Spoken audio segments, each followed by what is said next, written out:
Have you ever noticed that you feel more like yourself when you're alone? Like the noise fades away, your thoughts become clearer, and everything finally makes sense again. You're not antisocial. You're not avoiding life. There's something unique about the way people like you grow in quiet spaces, and it explains far more about you than you might realize. So why does this happen? And what does it reveal about the way your mind actually works? Let's start by clearing up one of the biggest misunderstandings. 1. Why you enjoy being alone more than you think. Many people assume that liking your own company automatically makes you an introvert, but that's not always true. There's something psychologists call the solitude spectrum. Some people recharge through social interaction. Some people recharge through solitude, and many move back and forth depending on their stress levels, environment, or emotional state. You don't fit neatly into one category. You shift based on what your mind needs in the moment. That feeling of relief when plans get canceled, loving people but feeling drained after spending time with them, needing a full day to recover after socializing. All of this is completely normal. Psychology even has a term for the healthy form of being alone, positive solitude. It's when time alone brings calm, clarity, and emotional balance. This is very different from social isolation, which feels painful and unwanted. Solitude, in this case, isn't something missing, it's something meaningful. 2. What happens in your mind when you're alone? When you're by yourself, your brain activates something called the default mode network. This system is linked to self-reflection, creativity, memory, and emotional processing. That's why your best ideas tend to appear in quiet moments, in the shower, lying in bed, taking a walk alone, or zoning out while doing something simple. Your brain finally has room to breathe. You replay conversations and realize what you really meant to say. You solve problems without forcing solutions. You feel your true personality emerge when no one is watching. This isn't overthinking.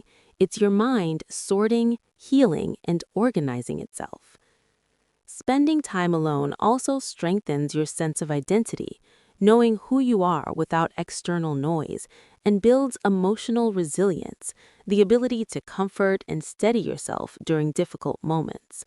This isn't withdrawal, it's growth. 3. The hidden strengths solitude gives you. Everything your mind does in solitude slowly builds strengths that often go unnoticed. First, deep focus and flow. People who enjoy solitude tend to enter flow states more easily, that space where you're fully absorbed, productive, and time seems to disappear. You look up and hours have passed. Second, authentic self-expression. You're not adjusting yourself to match someone else's mood. You're not performing or pretending. When you're alone, the real you shows up, honest, unfiltered, and grounded. Third, a sharper intuition. Spending time alone improves your ability to read your own emotions. You notice subtle signals others miss. You sense when someone drains your energy. You pick up on red flags before they become obvious. That's intuition in high definition. These strengths don't come from isolation. They come from understanding yourself deeply. 4. How to enjoy solitude without losing connection. Choosing solitude doesn't mean you don't want people in your life. It means you value meaningful connection over constant noise. Start by setting healthy boundaries. It's okay to say, I need time for myself. That's not selfish, it's respecting your energy. Next, choose quality over quantity in relationships. You connect best with people who understand your need for space, allow quiet moments, and don't make you feel guilty for recharging. This kind of support is far more valuable than having a large social circle. Finally, be mindful with technology. Even people who enjoy being alone can become overstimulated. Endless texting, notifications, and group chats drain your nervous system more than real conversation ever could. Small breaks help. sitting in silence, taking quiet walks, or turning your room into a personal recharge zone. You want connection, just not constant conversation. 5. Why thriving alone can still lead to a fulfilled life. Here's the biggest shift people like you eventually make. Success stops being about how social you appear. It becomes about how peaceful and grounded you feel. You start valuing purpose, emotional balance, inner stability, self-respect, and autonomy, having control over your own life. Thriving alone doesn't mean pushing people away. It means knowing yourself first so your relationships become healthier and more genuine.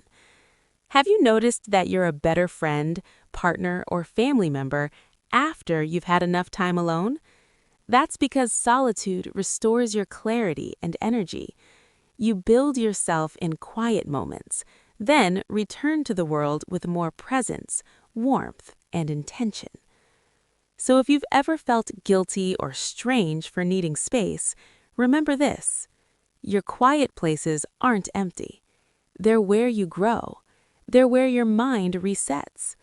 And if you thrive alone, that's not something to hide. It's something to understand, embrace, and appreciate. Your solitude doesn't make you less. It makes you more.